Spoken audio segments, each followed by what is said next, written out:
Hi everybody, I'm Daphne Stevenson and I'm talking about my day-to-day life as an artist. And today I want to be talking about the world of primitive naive art.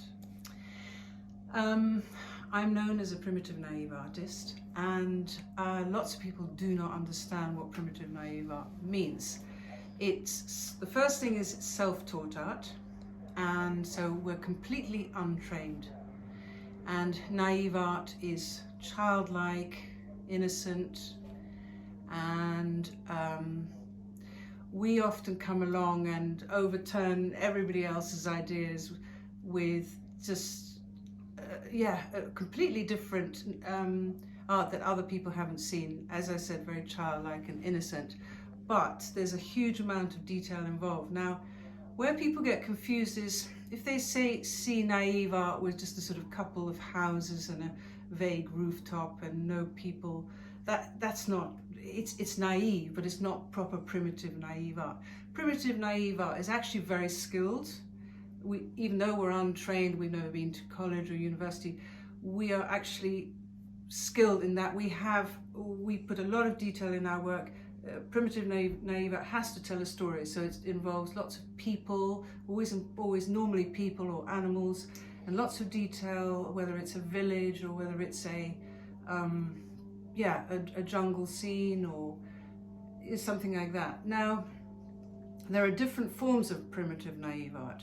For instance, there is Aboriginal art, cave art, we all know what that means. Cave art, Aboriginal art is very naive, and that's where it all began. And then we've got folk art, which is like the Mexican artists, and folk art comes from also, peasants who used to paint and draw and paint on cardboards, on doors, on anything they could find, because they were poor, they couldn't afford canvases. So they would paint on their houses. You have a lot of Romanians that do folk art, you have a lot of Mexicans that do folk art, and then you have, the next thing is you have outsider art, and our outsider art is those who are in prisons, who are in mental institutions. So they're doing a form of naive art, but it's sort of slightly, offbeat, or whether they're doing lots of weapons, or whether they're, above, sort of looking down on their hospital beds.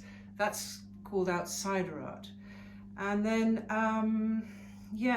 who are the famous primitive naive artists that you will know of? Well, we've got Henry Russo, and Henry Russo did a lot of jungle scenes and big people, huge scale, very naive sort of couples. You've got Alfred Wallace, who recently died not that long ago, who's a very famous Cornish fisherman who started painting sort of boats, and he was a fisherman. He would paint on cardboard and all sorts of things, ships, very naive style, and his stuff fetches a lot of money. Then of course Lowry, the famous Lowry, with all his stick people and all his factories and the smoke, and so I'm known as a primitive naive artist, and this is one of my older scenes. This is Cornwall. This is typically naive art, primitive naive.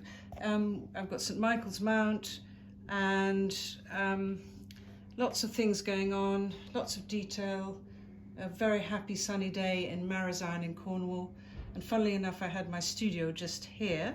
So I went on this beach for 3.5 years whilst I lived in Cornwall, and had a wonderful time. But this is, I'll give you a perfect example of what primitive naive art looks like.